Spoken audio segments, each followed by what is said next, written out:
Hello, lovelies, and welcome to Divine Goddess Tarot. My name is Jessica, and I'm here for your Cancerian zodiac. So this is for your sun, moon, and rising. And of course, if you're a cross watcher, welcome. This is a beautiful time for you, Cancerians. You've just kind of left your sun chart as far as your birthday, and so you might be feeling just a little bit tired from all of that. But right now, the sun is moving now into your second house, which is your income. And so now your focus might start directing towards your money matters, your values, things that are important to you. And then, of course, questioning whether or not what you have to bring to the table is being valued. So just keep that in mind. This is a beautiful, auspicious time for you. When you go into money matters, you get to reevaluate your life and what you want to create from here. So lean into that energy. Also around the 11th, the moon will be in your 8th house for emotional bonds. So what this means for you is that you get to really evaluate if you are being heard, and your closeness, and what's important to you regarding what your needs are. So pay attention to that. I know we're going to feel a lot with that moon. So lean into it and just have all the feels. The more you know, the more you can assist yourself in being able to identify where your feelings are coming from.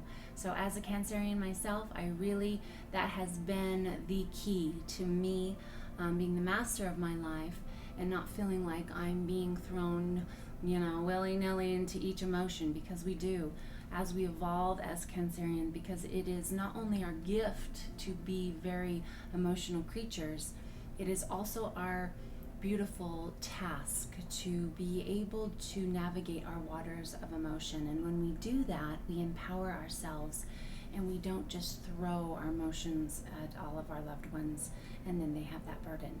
We truly become masters of our emotion and know when to be able to gift it to someone else. So let's go ahead and go into the shadows. I'm going to use this oracle card deck for that, for perhaps what isn't being said by you or the other person, and perhaps what's lurking in that, in intuition or natural knowing. So let's go there. This one, I took the easy way out, and that one, I fear that you will reject me. So I'm seeing a lot right there on those two. We're going to define it a little bit more clearly with tarot. Remember that this is a general reading, so anything that doesn't quite fit or you feel like it resonates with you, just put it on the top shelf and to find the gems that will assist you in lighting the way for your journey. This is what tarot is about, is just shining some light for you to find your truth. So 3 of Cups right off, and these two. So we've got the Knight of Pentacles in reverse, and we have the Queen of Wands, and that one, the Chariot. So we've already arrived in our own reading. All right, let's keep going. Right there. We've got the 5 of Wands, Judgment, that one, Death, bottom, burning a hole with my finger, and then the top one. So we've got Page of Cups as well as the 3 of Swords. All right, so let's see. All right, I'm seeing, so 3 of Swords, there could be an actual third party. But I kind of feel like with this, I took the easy way out. It could be a third party that you've created or they have created. And what I mean by that is sometimes the third party that we bring into a relationship is our own fears. Perhaps we were cheated on in a previous relationship and we haven't healed that. And so we literally bring it into the new relationship because we're afraid that that's going to happen. And so I took the easy way out, and I fear that you will reject me. I'm seeing that whoever this is for could be in their own way of what they want to create because of their own fears. Death card means that there is an ending of a cycle. This is beautiful Scorpio energy, that it's time to transform. It's time to leave dead dogs lie. I think I might have got that like all wrong, but that's okay. I think you get what my meaning is. Like, if something is done and in the past, it doesn't mean that it is in the situation now unless we bring it there. And so it's time to let it go. The Five of Wands being here, this is a lot of conflict, and I'm feeling that this could be either in the 3D or in our own, we're in conflict with ourselves if we're holding on to the past. And the Chariot card is here. Like, it's time to set off onto a new adventure and know what you want to create in your life. It is time to let those fears die. And how we do that truly is with healing ourselves. We do that with the Judgment card. It is time to have a rebirth of a new way of being and not hold the current situation in victim of perhaps someone that is no longer in our lives. We get to hold the people to who they show up to and hold the space for them to show up well.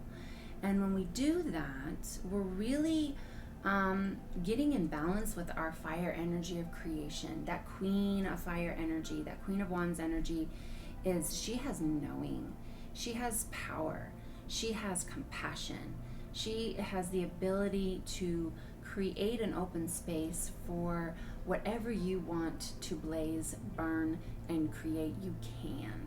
And that's what fire energy is about, is about that passion, about creating something more.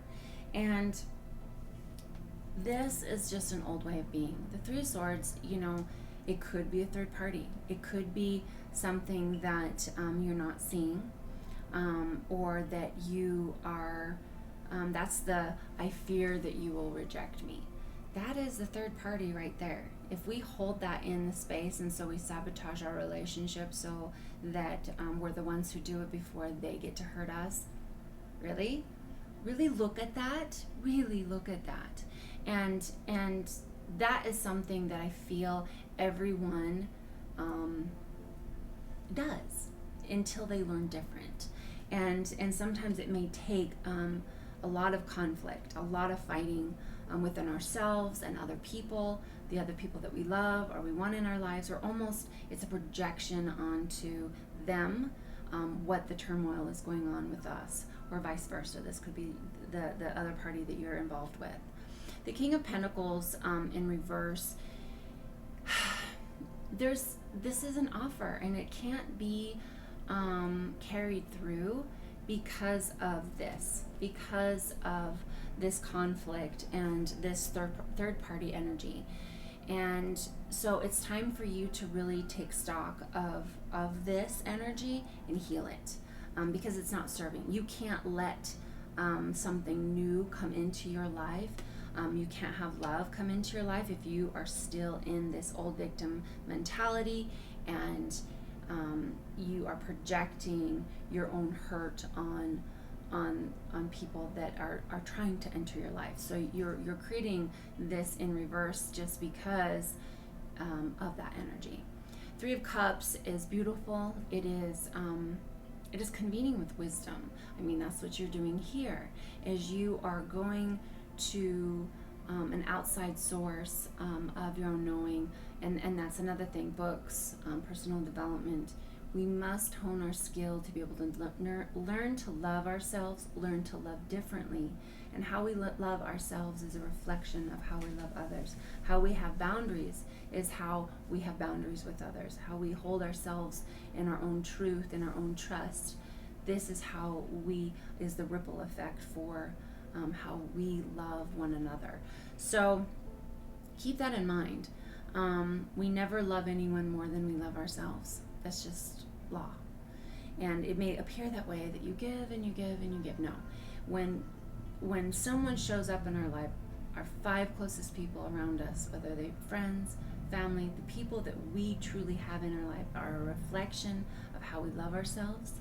And that is the universe showing us us. There's mirrors everywhere we go to show us us, and how we can shift and change and evolve into the expansion of the reason why we're here is to grow. And whenever something is the contrast of love, it is showing us what love isn't so that we can identify what love is. And so we must get past that own inner conflict, our own pain and our own hurt, to be able to truly heal ourselves and call in the life that we are choosing. So you are the master of your domain. Let's go to the goddess energy just a little bit for a couple additional messages for this time for you, and lean in on that. Oh, there's two of them. So getting lost is part of your journey. So know that where you're at, if you're feeling like you got to put some pieces together, it's not wrong. You are never not where you're supposed to be. You're always where you're supposed to be for the growth. The other one is the more healing you do, the more you see your worth. And there it goes right back to what I was saying. Your own self-love and self-worth will be the magnetism of the people who feel the same way about you. And remember, people only love you to the degree that you love you. So, one more message to open the doors to dreaming. Let's do that one. It says, stay patient, your time will come. So, even if you feel like this is far away, patience with yourself. That's what, embody that queen energy, that goddess energy of compassion. Sometimes we have to move into that maternal self-love for ourselves and nurturing that we're going through something. So it's not wrong, it's beautiful. You are a butterfly, and you're transforming always into something more. And so if love is your goal, then go within and find that love within yourself. So I hope you enjoyed your reading this week, and please like, of course, comment, and subscribe, and I will see you next week. Bye-bye.